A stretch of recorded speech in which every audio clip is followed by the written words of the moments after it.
From a new building in China that was leveled to preserve an ancient city, and a skyscraper in Fort Worth, Texas that filled the streets with dust and debris, to a crowd in Kentucky that gathered to wave goodbye to this old landmark, and a record-breaking implosion in the UAE captured from multiple angles. Here are 10 skyscraper demolitions caught on camera.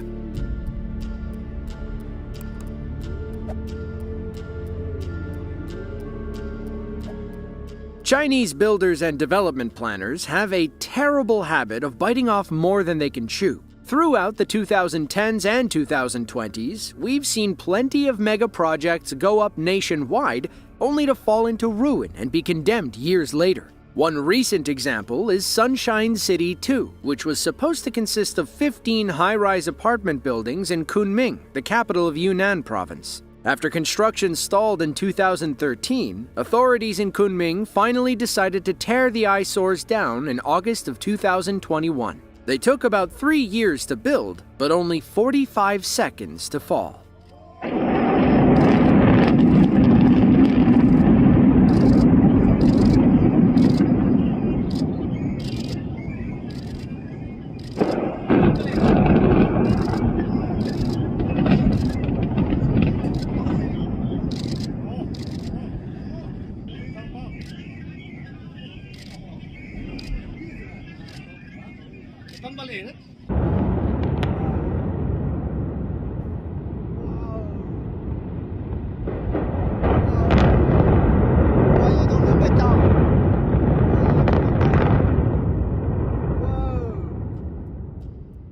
Sunshine City 2 began construction in 2011. However, they quickly fell victim to China's aggressive urbanization initiatives. Like other ghost cities around the country, Sunshine City 2 ran out of money in 2013. By 2021, the skyscrapers had fallen into complete disrepair. The basements were flooded and beginning to rot, meaning tearing them down was safer than picking up where they left off. According to reports, the August of 2021 demolition required 4.6 metric tons of explosives installed over 85,000 detonation points. The dust cloud forced the evacuation of 5,300 people, with each household receiving about $23 in compensation. As for the one building that refused to fall, we believe they went back and blew it up later.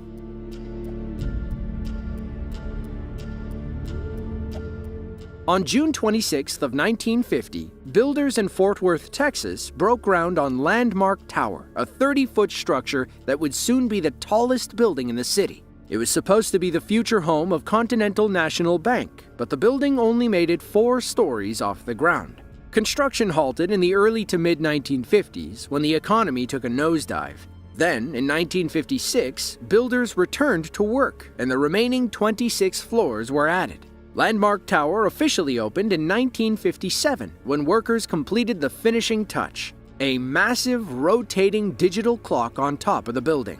Landmark Tower flourished through the 60s and 70s, but fell to shambles in the 1980s. Continental National Bank moved out, and Empire of America Federal Savings Bank moved in. Unfortunately, Empire Bank was on the fritz and was seized by the U.S. government in 1990. From there, Landmark Tower stood vacant for 16 years. In March of 2000, an F3 tornado damaged it, forcing the city to remove the 77-ton clock for safety reasons. Multiple plans to rebuild or restore the building failed, so Fort Worth took it down in 2006.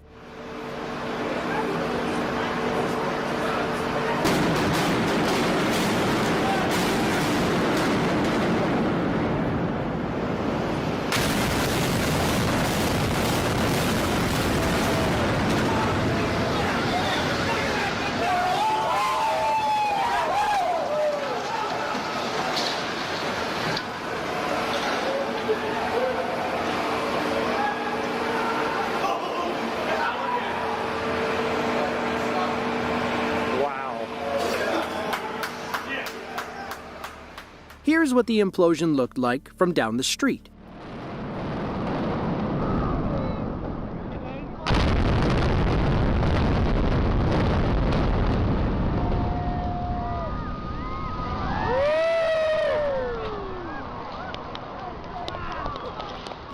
Before the March 18th demolition, city officials evacuated 15 blocks around the building. Then they pressed the boom button, detonating about 360 pounds of rigged explosives. Today, the site is home to Cowtown Place, a 9-level parking garage that can hold 833 cars.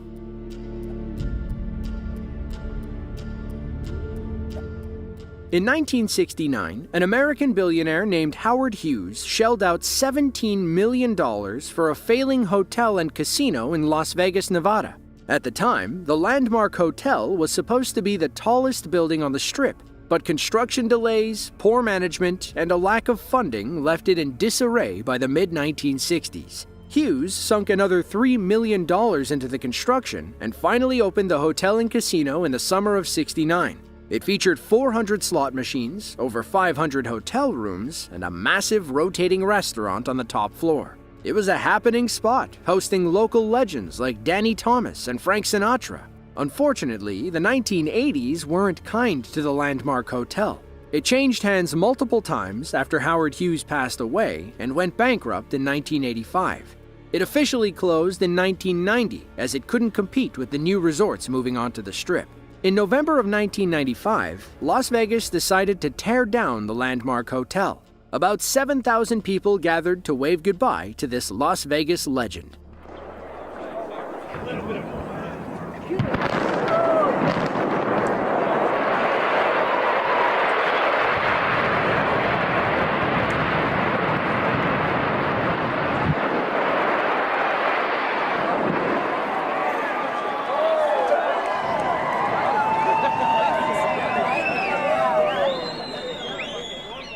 At 31 stories tall, the Landmark Hotel was the tallest reinforced concrete building in North America and the second largest building in the world ever demolished. Less than 100 strategically placed pounds of dynamite brought the landmark down safely. Today, the site is a giant parking lot for the Las Vegas Convention Center with nearly 3,000 parking spaces.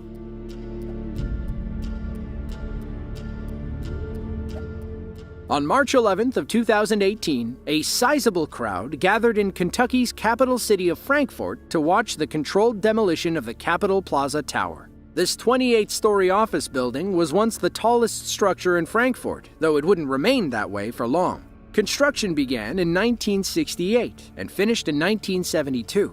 It was designed by architect Edward Durrell Stone, the same guy who made the Standard Oil building in Chicago and the General Motors building in Manhattan. Unfortunately, Capitol Plaza fell into disrepair in the early 2000s. In fact, some areas were closed to pedestrians after officials deemed them unsafe. The tower officially closed in 2016 and was scheduled to blow in 2018. One lucky auction winner even got to press the button. 5, 4, 3, 2, 1.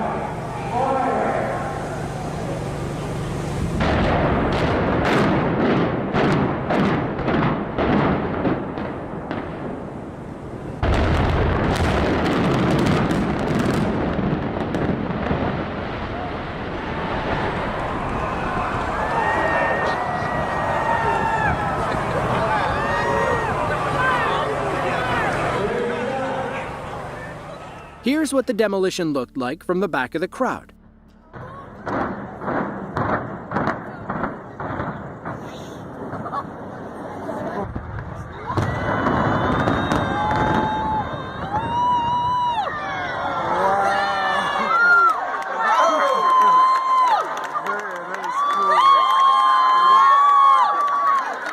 Here's the done. And we mentioned a lucky winner got to press the button. That's because Governor Matt Bevin decided to auction off the opportunity. Andrew Stivers of Shelbyville placed a winning bid of $15,000 on eBay to kick off the ceremony. Thankfully, Governor Bevin donated Andrew's winning bid to We Are KY Incorporated, a foundation that supports statewide adoption services and foster care.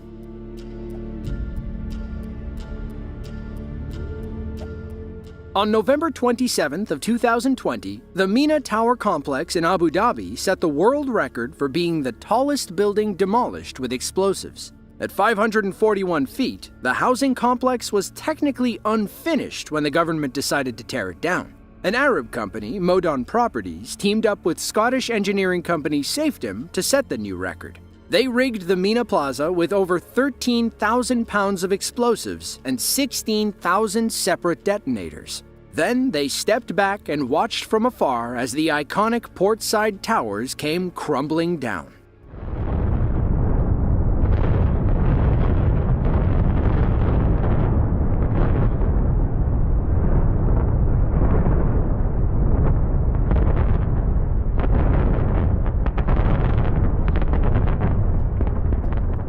Let's see that again from across the water. 5, 4, 3, 2, 1, 0.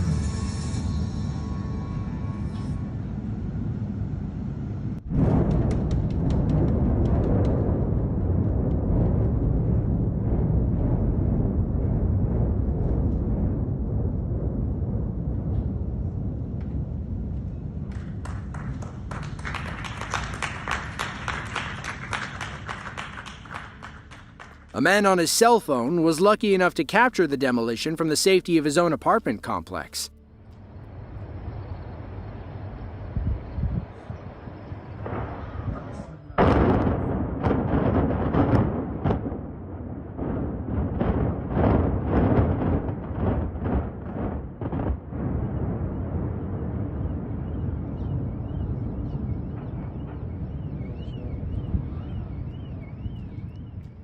According to reports, construction on Mina Plaza began back in 2007. It was broken into 4 tower blocks. 3 were meant for residential apartments, and the 4th was supposed to be a hospital and medical center. The lower podium featured plenty of parking, along with retail shops and leisure facilities. According to the Department of Municipalities and Transport, the unfinished towers were demolished to make way for a new pier and an iconic portside community. It's all part of a master plan called Mina Zayed Wharf, which aims to reinvigorate the landmark and traditional markets of the UAE's capital city.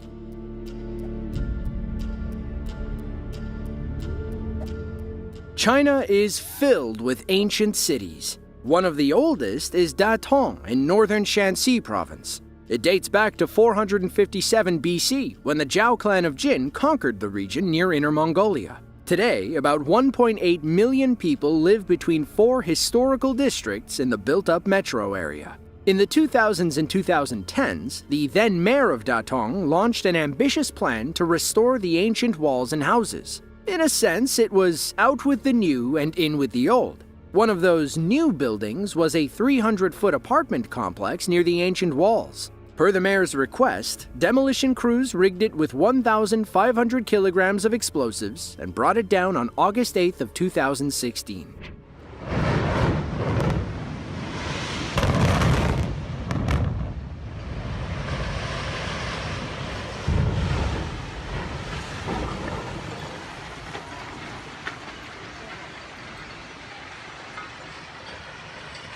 Wow! 好了色一个啊！哎，没擦来。哎呀，没擦完。没擦完，没擦完。铁砸错了，铁砸了上头。做啥么子？啊，有毛牛的嘛。哎，擦错了。It doesn't look like this demolition went according to plan. You can see where the bottom half of the building is still standing. That's likely because the building was still in working order. So, what happened to those living inside? It's not like the complex was condemned or anything. The mayor just decided to tear it down. They, along with tens of thousands of others, were forcibly resettled outside the ancient city walls. The mayor basically had this grandiose idea of restoring Datong to its ancient aesthetic to boost tourism. As one Chinese scholar put it, by moving locals out in the name of tourism, the land can be sold at a higher value to developers and to attract commerce. The local government can make a lot of money that way. In other words, these people were kicked out of their homes so the government could make more money. A similar scene occurred in November of 2015 in Xi'an, the capital of Shanxi province. This time, the demolition went off without a hitch.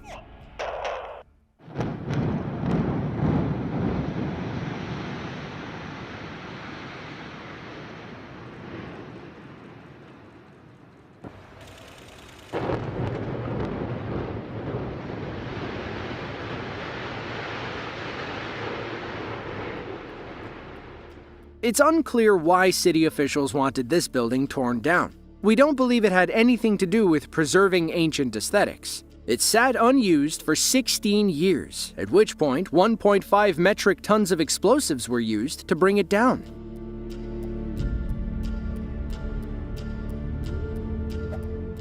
Gautam Buddha Nagar is a large district in Uttar Pradesh, India. It's a relatively new area, having been carved out of 2 other districts and formed in 1997. The population has grown since then, meaning the region needed new buildings to house all those people. In 2005, a development company called Supertech proposed building 14 towers measuring 9 floors each. The local government approved the blueprints, but then those plans suddenly changed without permission. Instead, Supertech built 2 adjacent 40-story towers. After a 9-year legal battle, the Indian Supreme Court ruled that the buildings were illegal and must be torn down. So, much to Supertech's demise, the Indian Twin Towers were rigged with 3,700 kilos of explosives and brought down on August 28th of 2022.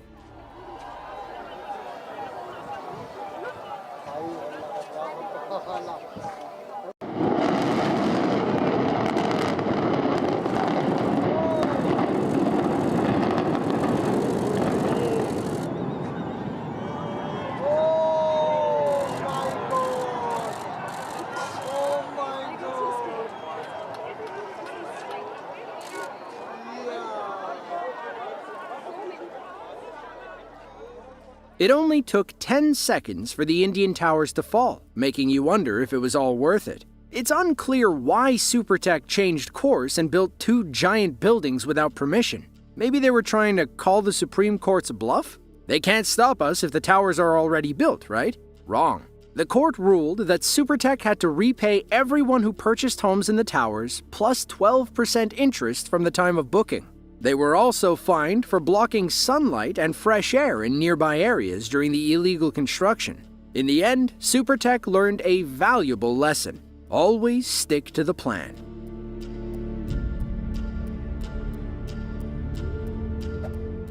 South Padre Island is a resort town and barrier island in Cameron County, Texas. It's home to about 2,000 people living only a few miles north of the Mexican border. Over the years, South Padre has become a popular spring break spot and tourist hotbed. The boom pushed many developers to build high-rise apartment buildings and condominium complexes. While many of those projects stand tall today, others had trouble getting off the ground. One such building was Ocean Tower, a proposed 31-story condominium complex that was doomed from the start. Construction halted in May of 2008, and the whole thing was scrapped in December of 2009. One lucky family was there to catch it all on video.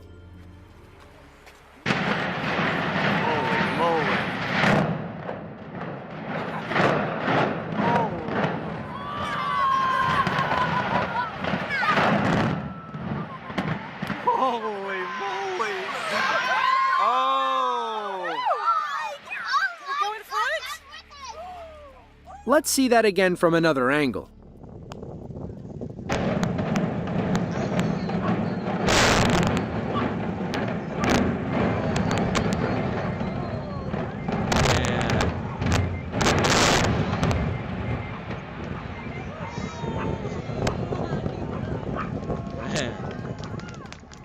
Controlled Demolition Incorporated was in charge of blowing up Ocean Tower. They rigged the building with about 1,550 pounds of explosives and over 14,000 feet of detonating cord. At the time, the 50,000-ton building was the tallest and largest reinforced concrete structure destroyed via implosion. So, why did they have to destroy Ocean Tower before it was even done? Simple. It was sinking. Construction began in April of 2006. By 2008, most of the main building and the underground parking garage was done. Then, the building started sinking into the soft ground. It fell about 14 inches, causing the tower to lean and develop a massive crack on the northwest wall. Construction stopped in the summer of 2008, and Ocean Tower was henceforth known as the Leaning Tower of South Padre. It was a $125 million blunder that ended with multiple explosions and a hefty lawsuit.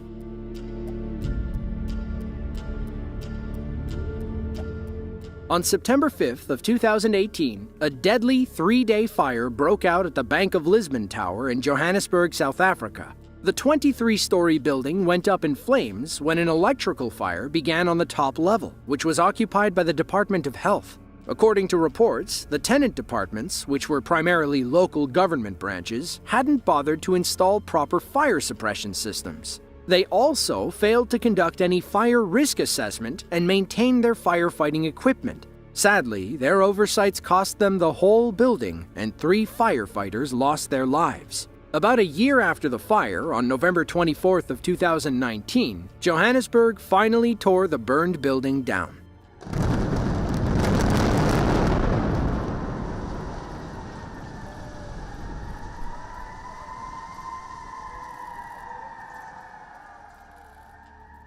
After the demolition, the property owners said the space would be used to build another government building, but it doesn't look like any progress has been made. By 2022, the site had become a dumping ground full of garbage and debris. According to reports, you can see the pool of standing water that's formed at the bottom when you look from the street. This may be why some have accused the local government of destroying the building to conceal evidence. It seems like they wanted to get rid of it ASAP and didn't want to be associated with the gross neglect that cost 3 firefighters their lives.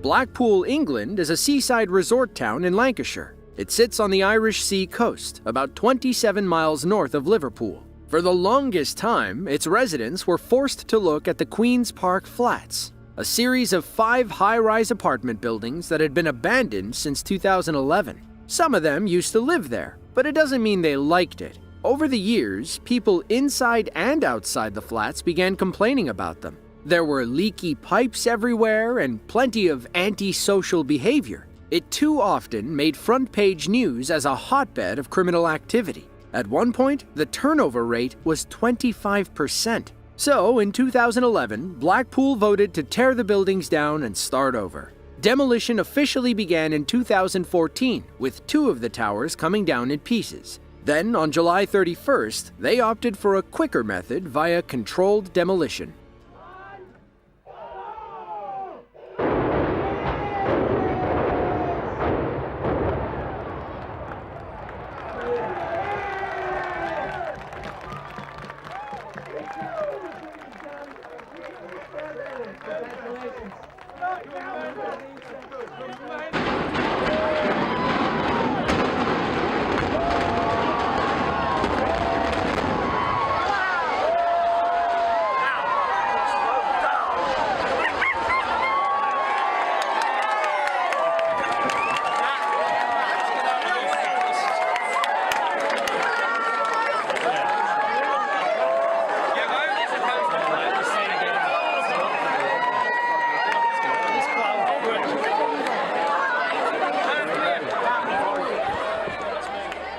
A few thousand people came to say goodbye to the Queen's Park Towers. Some were happy to see them go. Others felt like they were losing a local landmark. Over the next 4 years, the Queen's Park Flats underwent a £22 million facelift. Today, the estate consists of 191 apartments and family homes. There's a brand new playground for the kids, and the turnover rate is only 5%.